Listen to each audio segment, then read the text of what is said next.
warahmatullahi wabarakatuh. Yang saya hormati Bapak Kiai Haji Dr. Hasan Asnawi Ulama, Waketum Pimpinan Wilayah Muhammadiyah Jawa Tengah. Yang saya hormati Bapak Haji Samsudin, Ketua MPKS Jawa Tengah. Kemudian tadi di sebelah saya ada Pak Mifbahudin dari Majelis Bidasmen Pimpinan Muhammadiyah Jawa Tengah, Pak Untung, dan tentunya Bapak Ibu pimpinan MPKS Jawa Tengah, dan juga para hadirin undangan yang dirahmati Allah Subhanahu wa Ta'ala.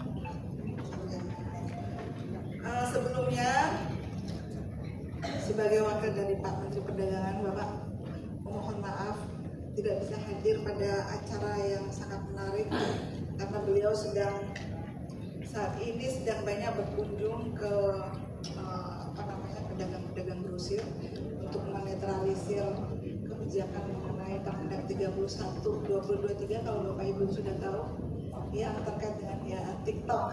Ini kan sedang seru-serunya. Nah, Bapak dan Ibu, tadi kan Pak Kiai juga sudah banyak menyampaikan banyak sekali. Kami dari Kementerian Perdagangan tentunya sangat bahagia ya bisa hadir di acara ini, yaitu rapat kerja wilayah Majelis Pembinaan Kesejahteraan Sosial Pimpinan Wilayah Muhammadiyah Jawa Tengah. Ini kata kuncinya ini tadi, kesejahteraan ya. Karena memang itu yang menjadi cita-cita kita ini kan. Karena kalau sejahtera kita juga ini tadi bisa beramal lebih baik dan juga bisa mesejahterakan orang lain. Nah, karena saya datang dari Kementerian Perdagangan, jadi mungkin saya mau menyampaikan beberapa fakta ya, meskipun tadi fakta di lapangan yang terkait dengan tentunya dengan tugas-tugas Kementerian Perdagangan. Nanti setelah itu kita bicara lebih real lagi. Tadi saya sudah ngobrol lama juga tadi dengan Pak Syam dan Pak Untung mengenai program-program yang mungkin nanti bisa kita fasilitasi ya. Tentunya untuk kemandirian kita di kemandirian ekonomi masyarakat, kemandirian umat, khususnya kita kaum muslim dan muslim. Ya, terus mana itunya? Kenapa belum nongol?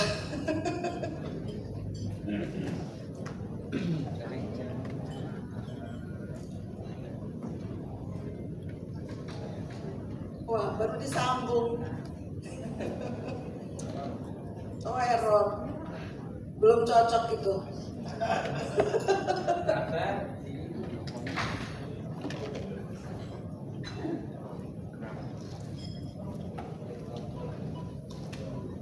Jadi kalau saya perhatikan tuh Pak Zul itu di berbagai kesempatan itu suka sering mengatakan bahwa Muhammadiyah ini memang sudah topnya kalau misalnya di bidang kesehatan dan juga di bidang pendidikan gitu kan. Nah, sekarang ini bagaimana di bidang ekonomi, karena ini tadi tentunya kemandirian diri itu harus dibangun. Kita tidak bisa misalnya banyak tergantung, jadi memang harus bisa menciptakan kemandirian ekonomi sehingga dari stres sampai menjadi sesuatu kalau bisa kita bisa mandiri. Udah. Nah, Bapak dan Ibu, ini sebenarnya ini adalah visi pemerintah Indonesia ke depan ya. Pada tahun 2045 itu yang disebut dengan Indonesia Emas. Nah, kami di Kementerian Perdagangan sendiri tentunya mendukung visi pemerintah untuk kita menjadi Indonesia Emas di tahun 2045. Banyak sekali hal-hal yang perlu kita perhatikan di sini. Misalnya, kita ingin menjadi negara dengan ekonomi terbesar kelima dunia, di mana pendapatan per kapita kita itu diharapkan menjadi sebesar 30.300 pada tahun 2045 di antaranya. Kemudian di sasaran yang penting dulu, sasaran pertama itu tadi pendapatan per kapita. Kemudian Yang keempat, sasaran visi keempat ini juga yang penting. Daya saing SDM meningkat. Ini tentu juga sangat sekali tergantung nih dari Bapak Ibu. Ini tadi di bidang kesejahteraan ini, di bidang pendidikan. Jadi tidak hanya pendidikan formal, tapi juga vokasi, sebagaimana disampaikan oleh Pak Kiai tadi kan, bagaimana kita bisa memproduksi SDM yang itu tadi yang siap terjun, yang siap hidup gitu, yang siap hidup, bisa mandiri, bisa menciptakan lapangan kerja sendiri gitu. Dan pasarnya itu luas sekali. Jadi sebenarnya pasarnya tidak hanya di Indonesia, tapi juga di seluruh dunia gitu kan. Tapi bagaimana menciptakan tadi tenaga kerja SDM yang unggul. Kemudian tentunya yang kelima itu yang sekarang sudah tidak bisa dihindari lagi. Ini tadi menuju zero emisi. Jadi ranah lingkungan, menghilangkan karbon itu ini sekarang sudah tidak bisa dihindari karena bukan menjadi tren lagi, tetapi memang sudah harus dilakukan saat ini. Oke, sekarang coba kita lihat. Kita berkeinginan memiliki PDB per kapita sampai sebesar 30.300. Sebenarnya berapa sih besaran PDB kita saat ini?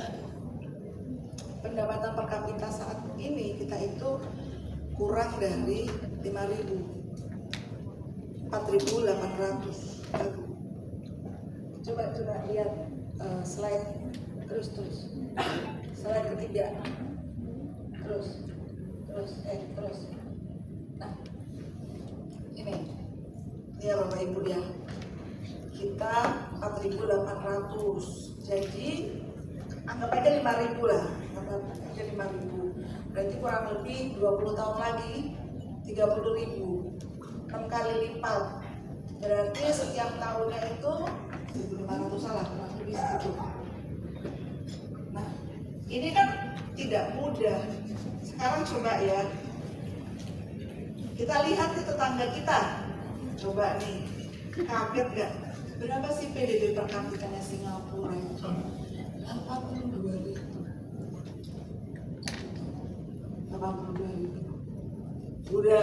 Udah di atasnya negara maju. Ya. Kita tentu mau ya, tidak, India memang masih di bawah kita karena penduduknya berapa kali lipat. Jadi angka pembaginya besar, Nah, ini kan cita-cita ya. Cita-cita kalau tidak ada usaha, cita-citanya tidak akan tercapai kan gitu. Jadi semuanya tergantung daripada siapa? Kepada kita semuanya, masyarakat Indonesia ini. Karena tidak bisa kalau hanya pihak-pihak tertentu, tidak akan terjadi pemerataan kan seperti itu. Kita kan maunya sejahtera yang adil dan merata. Jadi semua kalangan masyarakat, semua umat, khususnya kita nih, para muslimat itu bisa terlibat di dalamnya. Nah, ini salah satu cita-cita. Jadi kalau kita ingin cita-cita seperti itu, paling tidak kita tahu dulu nih gambaran situasinya dunia ini sekarang seperti apa. Ya, next. Sebelumnya yang disebut ini namanya megatrend Bapak Ibu. Ini yang terjadi saat ini ke depan. Ini adalah ancaman global, tetapi juga bisa, namanya ancaman itu tetap aja di situ ada peluang yang bisa kita manfaatkan. Ini yang sekarang terjadi ini yang disebut dengan transisi demografi. Bapak Ibu kan, ini nih, Mbak-mbak ini sama Mas-mas kan pasti sering mendengar istilah bonus demografi ya. Apa sih gitu kan? Ini yang terjadi sekarang ini terdapat demografi shifting, transisi demografi.